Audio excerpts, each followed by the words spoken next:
Baik, selamat pagi semuanya siswa-siswi kelas 10 IPS. Kembali lagi bersama Sir dalam pembelajaran geografi untuk pertemuan keempat ini. Baik, pada pertemuan sebelumnya kamu telah memahami tentang prinsip dan pendekatan geografi. Sekarang kita akan masuk kepada tahap pembelajaran berikutnya, yaitunya peta. Apa saja materi yang akan kita bahas? Ikuti pembahasan dari materi. Baik, masuk saja kita pembahasan materi kita, yaitunya pengetahuan dasar pemetaan. Yang pertama yaitu prinsip-prinsip dasar pemetaan. Prinsip-prinsip dasar pemetaan ini ada 4. Apa saja? Yang pertama adalah pengertian peta. Yang kedua adalah proyeksi peta, fungsi peta, dan komponen peta. Mari kita lihat pengertian dari peta. Peta adalah suatu gambaran permukaan bumi yang digambarkan pada bidang datar dan diperkecil menggunakan skala tertentu. Ingat, dengan skala. Adapun istilah yang perlu kita ketahui dalam peta ini adalah yang pertama adalah kartografi, yaitu ilmu yang mempelajari tentang pembuatan peta. Yang kedua adalah kartograf. Kartograf adalah orang yang ahli dalam membuat peta. Artinya siapa yang membuat peta belum tentu kita sebut dia itu kartograf, karena dia belum tentu ahli dalam membuat peta. Yang berikutnya adalah proyeksi peta. Proyeksi peta adalah teknik penggambaran dari bentuk muka bumi bundar ke bidang datar.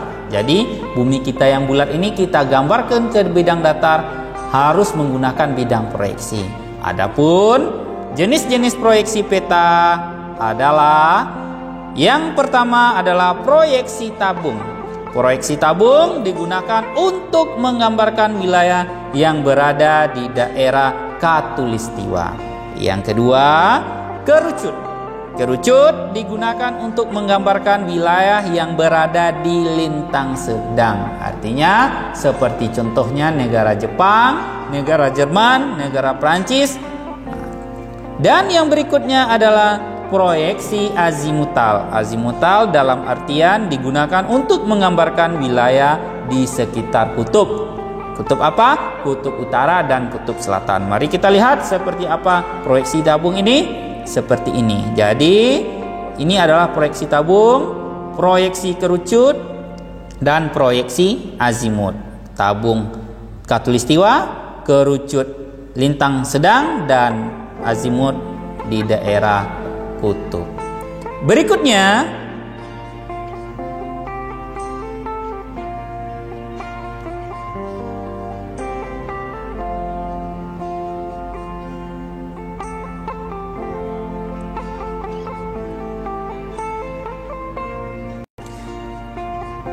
baik, kita sambung materi kita, yaitu berikutnya adalah fungsi peta. Fungsi peta itu bisa kamu lihat di buku, yaitu ada sekitar 8, yaitu menunjukkan posisi suatu tempat, memperlihatkan luas dan arah, menggambarkan kenampakan alam, membantu peneliti, menyajikan data tentang potensi wilayah, analisis dalam membuat kesimpulan, alat untuk menjelaskan rencana pembangunan, alat untuk mempelajari hubungan timbal balik fenomena geografi. Baik, setelah mendengar penjelasan dari Sir sampaikan, kamu sudah paham mengenai pengertian dari peta, proyeksi peta, dan fungsi dari peta. Sekarang, sewaktu kamu melihat dari peta, kamu melihat banyak hal di peta tersebut. Ada mata angin, ada skala, ada yang lain-lain. Yang demikian itu merupakan komponen dari peta. Apa-apa saja dan apa penjelasan dari komponen peta ini? Mari ikuti pembelajaran yang akan Sir sampaikan. Yang terdapat di peta ini, yang pertama adalah judul peta. Yang kedua adalah skala peta, tanda orientasi, simbol warna, legenda, garis koordinat, peta insert, lembaga pembuat, dan tahun pembuatan. Seperti yang tertera dalam peta berikut. Mari kita bahas yang pertama. Judul peta. Judul peta diperlukan untuk membuat isi dari peta. Jadi peta itu ada dua dari segi judul, peta umum dan peta khusus. Peta umum menjelaskan informasi umum, peta khusus menjelaskan informasi yang spesifik. Yang kedua adalah skala. Skala merupakan perbandingan jarak di peta dengan jarak sebenarnya di permukaan bumi. Jadi jenis skala ini ada dua. Yang pertama adalah skala angka seperti ini, dan yang kedua adalah skala garis seperti ini.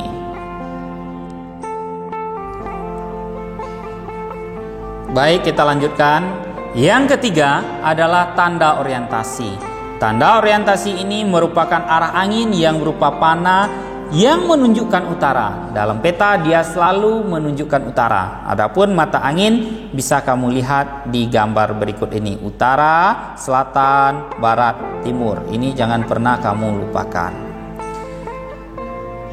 Berikutnya adalah simbol peta. Oke.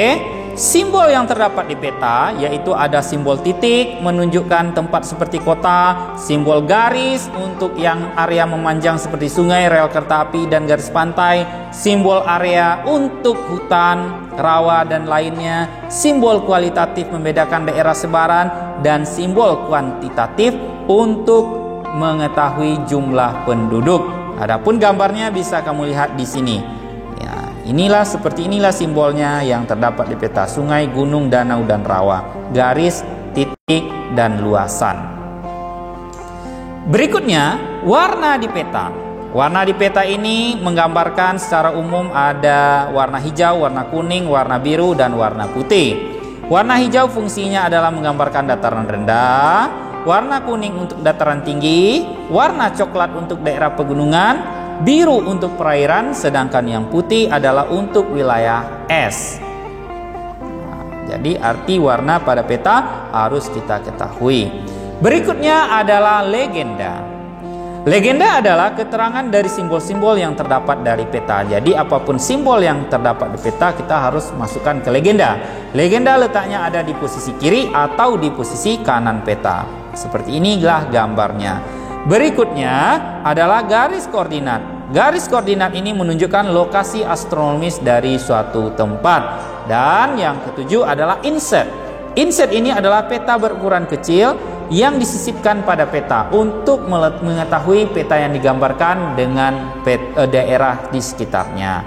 Dan yang kedelapan adalah lembaga pembuatan peta. Lembaga pembuatan peta ini adalah Geospasial, Direktorat Geografi Angkatan Darat, Direktorat Geologi, Lembaga Penerbangan Antariksa. Ini adalah lembaga-lembaga yang dikhususkan dalam mengeluarkan peta-peta di Indonesia. Dan yang terakhir adalah tahun pembuatan. Tahun pembuatan ini harus kita ketahui juga, harus kita letakkan di peta agar kita mengetahui perbedaan yang terjadi di tahun-tahun berikutnya. Sekian pembahasan kita. Terima kasih.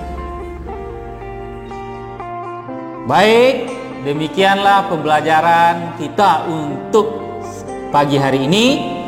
Sekarang kamu kerjakan tugas-tugas yang telah tersiapkan yang terdapat di Edmodo. Kerjakan dengan semangat dan jawabannya usahakan benar. Terima kasih.